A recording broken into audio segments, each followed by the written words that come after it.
2,250 lang for a wireless gaming mouse na may PAW3311 Sensor, 12,000 dpi at may kasama pang magnetic charging dock.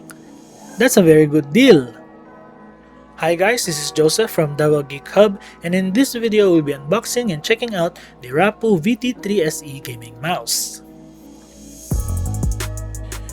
So ito na yung box niya, pretty standard. Inside we have the wireless mouse itself.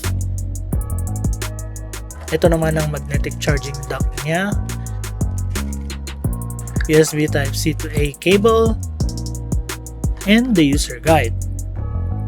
Checking out the mouse, the first thing I noticed is it has a similar shape sa mga sikat na wireless mouse in the market. It has really nice skates din, very smooth yung glide niya, even on my wool-like dustpad. Napakagaan din niya, weighing at just under 56 grams. Despite the lightweight design though, it doesn't feel cheap. It has a solid shell design compared sa mga honeycomb shell design ng other lightweight mice. Personally, mas gusto ko to because it's much more easier to clean.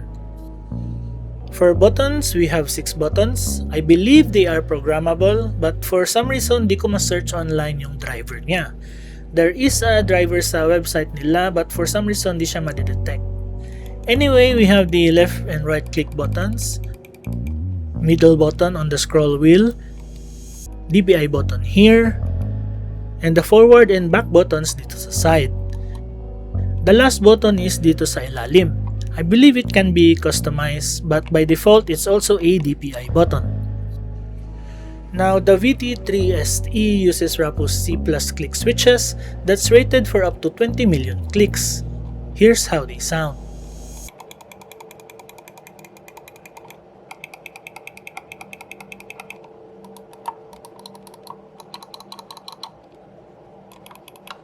Very clicky and feels really crispy.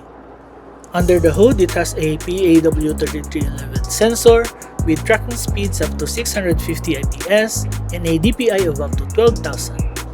For connectivity, it has 1000 Hz polling rate for both wired and wireless connection. On paper, the VT3SE is designed for FPS games, but it's also great for other types of games, like RPGs or action-adventure games. Tracking feels smooth and responsive, and dahil magaan siya, you will have less fatigue on long gaming sessions. Now you can normally use the mouse wired, and to use it wirelessly, you just have to open the bottom and you'll find the wireless receiver here. Saksak mo lang ang receiver sa PC mo, then turn on the wireless mouse switch dito sa tabi ng sensor. To use it wirelessly with the magnetic charging dock naman, you just have to plug in the receiver on the dock. Then plug in the USB cable. Oh, and may RGB lighting din siya, which you can set with the bottom sa likod. To charge the mouse naman, you need to remove the cover at the bottom of the mouse, then palitan mo with this one, which may contact point for it to charge. Now you can just simply place it on the dock after using to charge. After using the VT3SE for the first time, I can say na capable naman siya if you want a wireless gaming mouse but don't want to reach deep in your pocket. Yung main selling point kasi niya is the value for its price. But we'll see after I get to spend more time with it.